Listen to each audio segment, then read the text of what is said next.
اسی لیے میں آپ لوگوں کو کہتی ہوں کہ ایک چھوٹی سی بھی چیز آتی ہے نا، پہنچا دو آگے. بس اپنے ارادہ کر لو کہ اللہ سبحانہ تعالیٰ مجھے تو اتنا ہی آتا ہے، اب میں داعیہ دین بننا چاہتی ہوں، مجھے نہیں پتا، مجھے آپ میری زبان میں وہ مٹھاس بھی آپ ڈال دیں تو اللہ سبحانہ تعالیٰ انشاءاللہ کر دیں گے.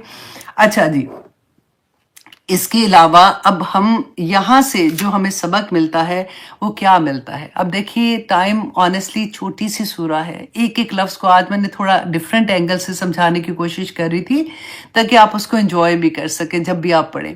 کہ زندگی میں کبھی کوئی دکھ آئے، پریشانی آئے، مشکل آئے، کتنی بھی مشکل آئے نا، رسول اللہ صلی اللہ علیہ وسلم کی زندگی دیکھ لیجئے گا اور آپ دیکھیے گا کہ میرے نبی نے جب دین کا کام شروع کیا تھا تو کیوں اللہ سبحانہ تعالیٰ ہمیں بتانا چاہ رہے تھے نا، سبق تو ہمیں ہی دیا جا رہا تھا کہ دیکھو اس طرح سے اگر زندگی میں ہوگا تو تم نے کیا کرنا ہے. اللہ سبحانہ تعالیٰ نے جو خوشخبریاں دی ہیں رسول اللہ کو، تو انشاءاللہ اللہ سبحانہ تعالیٰ نے کیا کہا، اللہ مع الصابرین، اللہ صبر کرنے والوں کے ساتھ ہے. پھر اللہ سبحانہ تعالیٰ نے ہمیں فرمایا وَاسْتَعِینُوا بِالصَّبْرِ وَالصَّلَاۃِ، کہ نماز کے ساتھ اور صبر کے ساتھ اور نماز کے ساتھ اللہ سبحانہ تعالیٰ سے مدد مانگو. اللہ سبحانہ تعالیٰ دنیا میں بھی انشاءاللہ آسانیاں کر دیں گے اور آخرت میں کر دیں گے. اب آیہ نمبر 2 میں ذرا آئیے. اللہ سبحانہ تعالیٰ نے فرمایا فَصَلِّ لِرَبِّكَ وَانْحَرْ. اتنی پیاری آیا ہے کہ فا جو ہوتا ہے نا، اب دیکھیں قرآن میں جہاں پہ فا آئے گا نا، فا کا مطلب ہوتا ہے فوراً، فوراً یہ کام کر دو. سوفا جو آتا ہے نا، سوفا تھوڑی سی دیر کے بعد کرنے کے لیے ہوتا ہے، اس میں ٹائم پیریڈ تھوڑا سا لمبا ہوتا ہے. فا جو ہوتا ہے ہمیں فوراً کے لیے. اب اللہ سبحانہ تعالیٰ نے جیسے ہی خیر کثیر کی بات کی تو ساتھ ہی کہہ دیا فصلی، فوراً نماز پڑھو. کیونکہ دیکھیں ہم نماز کے جب ہوتا ہے کہ کبھی بھی آپ دیکھیں دن میں ہم کوئی بھی ایسی چیز کرتے ہیں، کوئی خیر کی بات کر رہے ہوتے ہیں تو فوراً اذان کا وقت آ جاتا ہے، 5 نمازیں ہوتی ہیں تو اللہ سبحانہ تعالیٰ وہیں آزمائش آ جاتی ہے کہ بندہ جھکتا ہے کہ نہیں اللہ سبحانہ تعالیٰ کے سامنے. یہاں پہ بتایا کیا جا رہا ہے، اسکالر نے اتنی پیاری بات کی کہ یہ جو 5 نمازیں ہیں نا، بیسیکلی یہ شکرانہ ہے اللہ سبحانہ تعالیٰ کا کہ اللہ سبحانہ تعالیٰ نے جتنی نعمتیں ہمیں عطا کی ہیں ان کے شکرانے کے لیے ہم اللہ سبحانہ تعالیٰ کے سامنے جھکتے ہیں. اچھا جی، اب اس کے علاوہ نماز کے بارے میں فصلی. اچھا یہ اللہ سبحانہ تعالیٰ کے دیکھیں فا تو میں نے بتایا نا فوراً، صلی یہ حکم ہے، یہ امر کا صیغہ ہے. تو اللہ سبحانہ تعالیٰ کا یہ آپ سوچیں کہ جب نعمت اتنی کثیر اللہ سبحانہ تعالیٰ دے رہے ہیں، ساتھ حکم دے رہے ہیں کہ اب نماز پڑھ کے اللہ سبحانہ تعالیٰ کا شکر ادا کریں. رسول اللہ صلی اللہ علیہ وسلم نے فرمایا کہ جب تمہاری زندگی میں آزمائشیں آئیں تو میری زندگی دیکھ لیا کرو. اور پھر حضرت عائشہ خود بیان کرتی ہیں کہ رسول اللہ صلی اللہ علیہ وسلم نے نماز کے بارے میں جو فرمایا نا کہ ایسے نماز پڑھو جیسے تم مجھے نماز پڑھتا دیکھتے ہو. تو حضرت عائشہ فرماتی ہیں کہ آخری وقت تھا نا جب رسول اللہ صلی اللہ علیہ وسلم کا تو بہت زیادہ بخار تھا. تو اب یہاں سے ہمیں ایک اور بھی سبق ملے گا کہ اکثر نا ہم کسی کو دیکھتے ہیں نا کہ آخری وقت میں بڑی مشکل میں تھا تو ہم کہتے ہیں ہائے ہائے دیکھا جان ہی مشکل سے نکلی. اب ایسی چیزیں کیونکہ ہم پتہ نہیں کیسے یہ چیزیں سیکھ لیتے ہیں اور بول دیتے ہیں، اتنی بڑی بڑی بات کبرت کلمۃ تخرج والی بات ہو جاتی ہے. اب حضرت عائشہ بتاتی ہیں کہ رسول اللہ پہ اتنا مشکل تھا، بخار اتنا تیز تھا جس کی کوئی حد نہیں، کہ ان سے اٹھا نہیں جا رہا تھا. وہ جیسے اٹھنے کی کوشش کرتے تھے، نماز کا وقت تھا، پھر بے ہوش ہو جاتے تھے، پھر اٹھنے کی کوشش کر رہے تھے. اور اس میں پھر حضرت ابو بکر صدیق کو کہا تھا، یہ آپ نے پہلے بھی حدیث سنی ہوئی ہے، کہ وہ نماز امامت کروائیں. تو حضرت ابو بکر صدیق نے جیسے ہی شروع کیا تو کہتے ہیں رسول اللہ کو تھوڑا سا فاقہ ہوا. آپ سوچیں ذرا، اپنے آپ کو ذرا سوچیں، جب بخار ہوتا ہے تو کہتے ہیں نا ایک ایک جوڑ میں ہمیں درد ہوتی ہے نا، ہمارا تو بخار بھی رسول اللہ کے بخار سے کتنا کم ہوتا ہے. تو اس وقت تھوڑا سا فاقہ ہوا تو رسول اللہ صلی اللہ علیہ وسلم نے کہا کہ مجھے نماز کے لیے، گھر ساتھ ہی تھا کہ مجھے نماز کے لیے لے کے جاؤ. تو کہتے ہیں کہ حضرت علی تھے اور ان کے ساتھ ایک اور صحابی کا بھی نام آتا ہے کہ 2 صحابی تھے جنہوں نے ان کو پکڑا. تو میں نام آپ کو بتانا چاہ رہی ہوں. حضرت عبداللہ بن عباس، حضرت عبداللہ بن عباس، اور بعد میں حضرت اسامہ کا بھی نام آتا ہے. اور دوسرے صحابی جو تھے وہ حضرت علی تھے. کہتی ہے کہ وہ رسول اللہ کو جب پکڑ کے لے کے جا رہے تھے، نماز کے لیے لے کے جا رہے تھے. اور حضرت عائشہ کہتی ہیں کہ وہ ایسے تھا کہ جب وہ لے کے گئے تو زمین میں ان کے پاؤں کے نشان، آپ سوچیں گھسیٹ کے جیسے کسی کو لے کے جانا ہوتا ہے نا، کہ وہ پاؤں میں جان ہی نہیں ہوتی تو وہ جا رہے ہیں، یہ نماز پڑھنے جا رہے ہیں. آج ہماری نمازیں دیکھیں، اللہ اکبر، کہ جب وہ گئے تو حضرت ابوبکر صدیق نے جیسے دیکھا وہ پیچھے ہونے لگے تو انہوں نے اشارہ کیا نہیں، تو وہ ادھر کرسی پہ بیٹھ کے انہوں نے نماز پڑھی تھی۔ تو آپ دیکھیں ہمارے گھروں میں خوشیاں آئیں تو ہماری نمازیں کہاں جاتی ہیں، ہم شاپنگ کرنے جائیں تو ہماری نمازیں کہاں جاتی ہیں، ہم نے کوئی دلہن کا میک اپ کیا ہوتا ہے تو نمازیں ہی غائب ہو جاتی ہیں۔ دلہن تو سائڈ پہ کرے، ہم پارٹی میں میک اپ کر کے جائیں تو نماز کا وقت آئے تو ہم سوچتے ہیں ہائے گھر جا کے پڑھ لیں گے، میک اپ کیا ہوا ہے تو وضو کیسے کریں۔ اتنی پتی، مطلب اتنی چھوٹی چھوٹی چیز پہ ہم اپنی نمازیں چھوڑ دیتے ہیں۔ آج مسجدیں دیکھیں، ہمارے گھر کے آدمی کہاں جا رہے ہیں، اور رسول اللہ صلی اللہ علیہ وسلم کا طریقہ دیکھیں۔ اور دیکھیے کہ ایک صحابی تھے، نبینا صحابی ہے، رسول اللہ صلی اللہ علیہ وسلم کے پاس آتے ہیں، آ کے پوچھتے ہیں کہ یا رسول اللہ میرے پاس کوئی ایسا نہیں ہے جو مجھے پکڑ کے مسجد تک لے آئے، تو کیا میں گھر میں نماز پڑھ سکتا ہوں؟ رسول اللہ صلی اللہ علیہ وسلم نے پہلے ان کو اجازت دی، جیسے وہ جانے لگے واپس بلایا اور پوچھا کہ کیا تمہیں اذان کی آواز آتی ہے؟ پوچھنے کا مطلب تھا کہ کتنی دور گھر ہے، انہوں نے کہا کہ ہاں، تو رسول اللہ نے کہا کہ نہیں، پھر تمہیں مسجد میں آ کے نماز پڑھنا پڑے گی۔ یہ تھی نماز۔ آپ دیکھیے کبھی آپ امام حسین رضی اللہ عنہ، اللہ اکبر، ان کا واقعہ کربلا کا پڑھا ہے نا آپ نے، کہ موت سر پہ منڈلا رہی ہے، کیا حشر تھا اس وقت، اور ان کو نماز قضا ہونے کا ڈر تھا کہ میری نماز کسی طرح سے قضا نہ ہو جائے، میرا سر اللہ کے سامنے جھک جائے۔ حضرت عمر کا واقعہ پڑھ کے دیکھے، جب وہ نماز کی حالت میں تھے اور پیچھے سے ان کو مارا تھا انہوں نے۔ تو ہم کہاں، یہ ایسے تو نہیں رضی اللہ عنہم ورضوا عنہ، ایسے تو نہیں آ جاتا نا۔ تو اللہ سبحانہ تعالیٰ نے کہا فَصَلِّ لِرَبِّكَ وَانْحَرْ، اور نہر کہتے ہیں جب اونٹ کو ذبح کرنا ہے، تو اس کے اندر بھی کہتے ہیں کہ اسکالر کا ڈفرنٹ آتا ہے تھوڑا سا، کہ بعض مفسرین نے کہا کہ یہ عید الاضحیٰ میں جو قربانی دیتے ہیں اس کے بارے میں ہے، کیونکہ رسول اللہ صلی اللہ علیہ وسلم نے جو آخری حج کیا تھا نا، تو عید پہ انہوں نے 100 اونٹ کی قربانی کی تھی، اور وہ 63 اونٹ جو تھے وہ رسول اللہ نے خود نہر کیے تھے، اور باقی کے جو اونٹ تھے وہ حضرت علی نے نہر کیے تھے۔